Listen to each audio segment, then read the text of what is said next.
student at the University of Bristol, and today I'm going to be giving you a talk on towards an unequivocal representation of actions. So firstly, I'd like to just thank my collaborators, Wray and Dima. I'll begin by kind of describing action recognition as a problem. So basically, you have a video of someone performing actions, and you want to recognize what they're doing.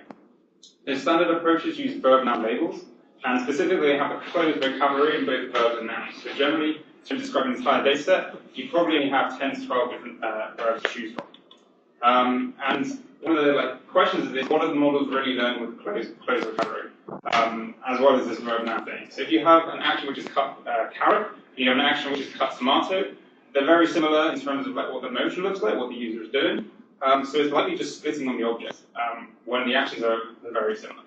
The other thing to think about for closed vocabulary is humans don't communicate with a limited vocabulary. We use more than 10 verbs in daily life. So why should robots and computers also be limited to this? And for successful interactions, they need to have more. And one of the things that is kind of pretty well agreed on is single verbs or single nouns also aren't able to describe actions. You need a pair of verbs and nouns. Because if I just said open, that can describe a whole host of objects.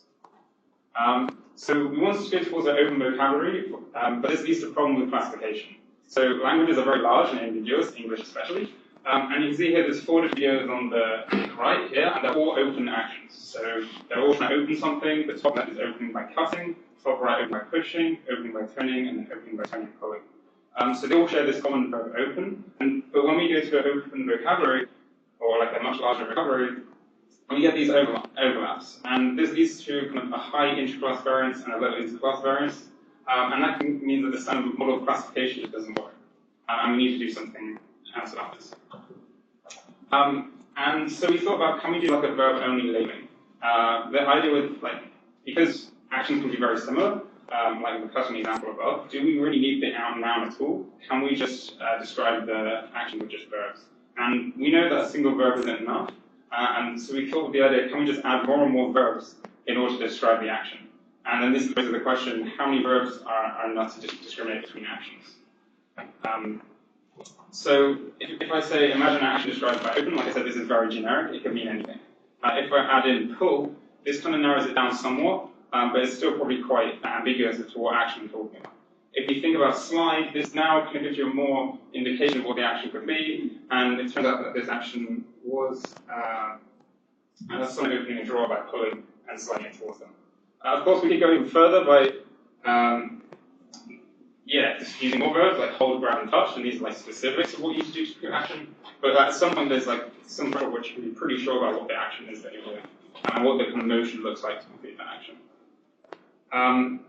So we wanted to put annotations for 3 data sets because, like I said before, they usually have verb nouns, and we wanted to decrease the vocabulary size to a size of 90 verbs. So we chose 3 egocentric data sets. So this is data sets which are recorded using a head-mounted camera. And this provides a very clear view of the actions. You can see people's hands and you can see what they're doing pretty clearly. If it was a third person, it could be that where the camera is mounted, for some actions they can't be seen. But we don't get that egocentric. And the way we collected these annotations was we chose a video from each ground truth class, so each verb class. And we wanted to make sure that this video was pretty representative, as well as have good lighting and such on, and such like that. So into Amazon Mechanical Turk asked 30 annotators to select all verbs from the list of 90, which applied to that video. And then once we got these, we actually normalized per verb. So for each verb, there's a score between 0 and 1, and that's the percentage of annotators which chose that verb is within that video. So, for example, we have this pour brownie video on the left, so I'm pouring a brownie from a bowl into a pan. And you can see a subset of raw annotations at the top. So we have pour and fill, which are basically kind of pretty similar verbs in how we describe stuff. It's just focused on what objects. If you're pouring into something, or you're pouring from something, or filling something. Next we see move, which is quite a generic action. Generally, if you're doing an object interaction, something has to move. So we see that's pretty commonly chosen by annotators. And then we have kind of sub-actions, hold and browse, which kind of describe how one completes action. And this was something that we didn't expect to see. It was just kind of an interesting byproduct, in that we see a lot of verbs which actually describe how you complete this action on kind of more fine-grained levels.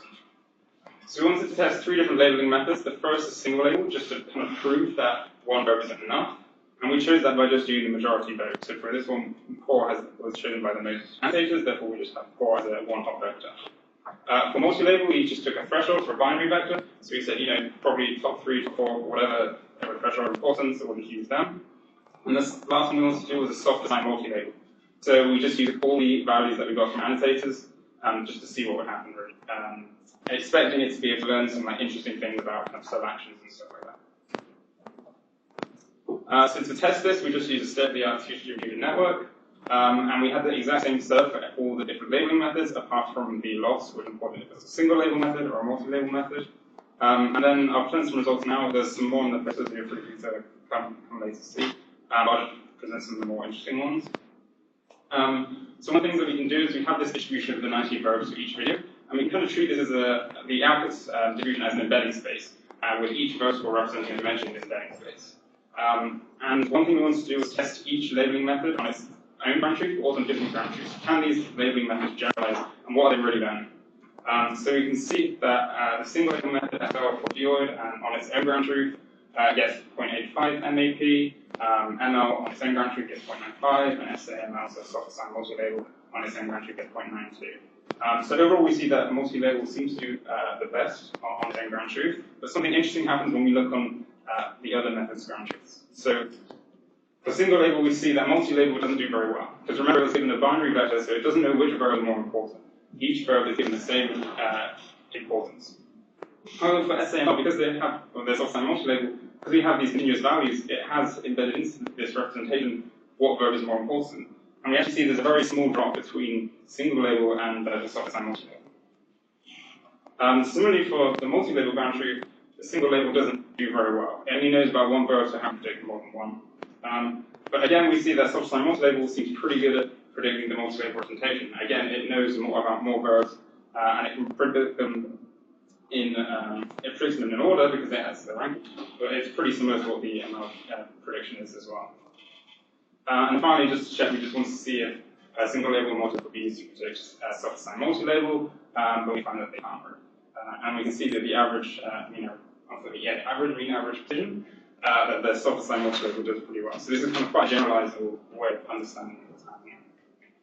And so for some qualitative results, we see that, so red here means that the verb is incorrectly predicted. Orange means that the verb was predicted too highly in the ranking, and then green is a correct prediction. So for the soft design multi-label, we see that generally it predicts the correct verb. It makes quite few errors, but it does tend to overpredict a lot.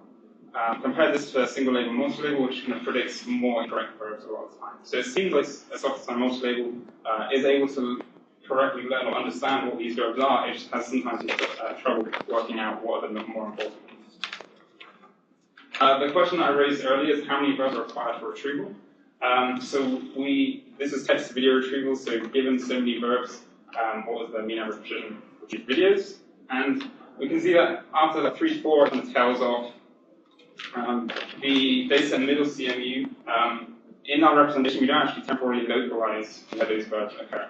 So the boundaries of these videos, of the starting points, are quite loosely defined. So for a single action, it might include multiple atomic actions, which is why we get this drop, because it's kind of confusing multiple actions, and we have no way of temporarily localizing them. And then another interesting thing we can do is this cross dataset retrieval. So the embedding space is the same across all datasets because we've manually defined it.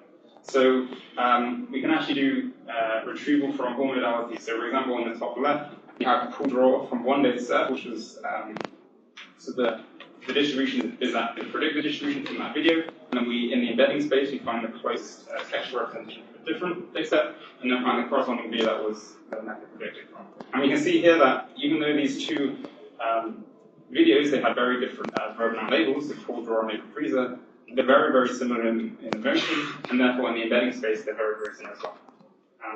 And it is essentially the same motion just applies to different objects.